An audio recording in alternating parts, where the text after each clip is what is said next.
Lesson 9, The Iceberg. In this lesson, we will learn about a very important and widely applied psychological tool, the Iceberg Model. This concept is well known in psychology and counseling, and many experts have explained it in different ways. The Iceberg Model traces its origins back to Freud, who introduced the concepts of the conscious and subconscious mind. He used an iceberg as a metaphor, where only the tip is visible above the water, while the subconscious remains hidden beneath the surface. The Iceberg Model is so significant because it reminds us that the truth behind many things often lies hidden beneath the surface. According to physics, the part of an iceberg that is exposed above water makes up only about 10% of its total mass, giving rise to the saying, the tip of the iceberg. In psychology, the behaviors we observe are merely the surface, while the underlying emotions, expectations, beliefs, and self-worth are the fundamental drivers of those behaviors. In today's discussion, I will introduce the 5 levels of the Iceberg Model: behavior, emotions, expectations, beliefs, and self-worth. Behavior: this is the outward expression we can observe, often a pattern. For instance, some people may exhibit impatience, controlling tendencies, or a need for harmony. These behavioral patterns are usually consistent, and we tend to rely on specific patterns regardless of the situation. Emotions: behind behaviors are our emotions, which are also patterns. Over our lifetimes, we often develop 1 or 2 core emotions, such as fear, helplessness, inferiority, or guilt.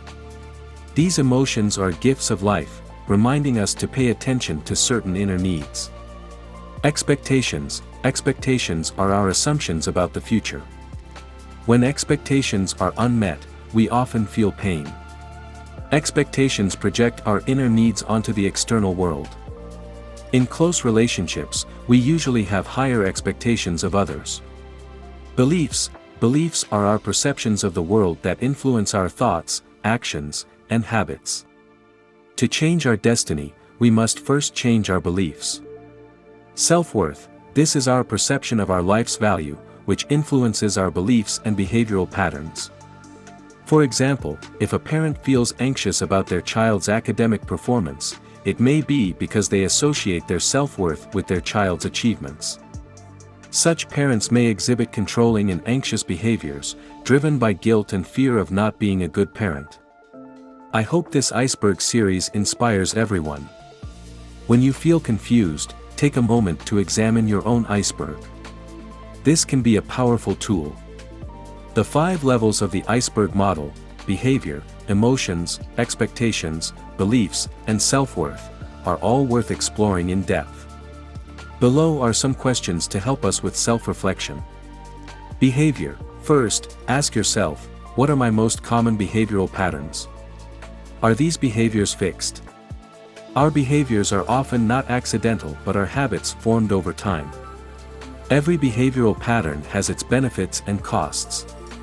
For example, avoidance may temporarily help us escape responsibility, but it also robs us of opportunities for growth.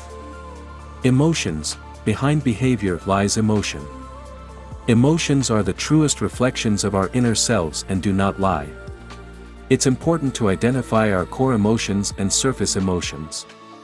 Each person has different emotional patterns, and understanding our own can help us better manage our emotions. Expectations: expectations are our assumptions about the future. Our expectations of others often mirror our expectations of ourselves. By lowering expectations, we can reduce suffering and increase happiness. Try asking yourself, what are my expectations of others and myself? Are these expectations reasonable? Beliefs: beliefs are our perceptions of the world that influence our thoughts and actions. Often, we are bound by limiting beliefs. Learning to rewrite these beliefs can give us greater freedom and choice. Self-worth: this is our perception of our own value. Affirming our self-worth allows us to rely less on external validation and find fulfillment from within. At the end of this series, I hope everyone continues practicing the Iceberg Model. Through ongoing self-observation and reflection, you can enhance your inner strength. Mindfulness is an incredibly useful tool that helps us be aware of our current state, observing ourselves and others non-judgmentally and with understanding. Thank you all for your support throughout this journey. I hope this lesson has inspired and helped you. Let's continue to explore and grow together in the journey ahead.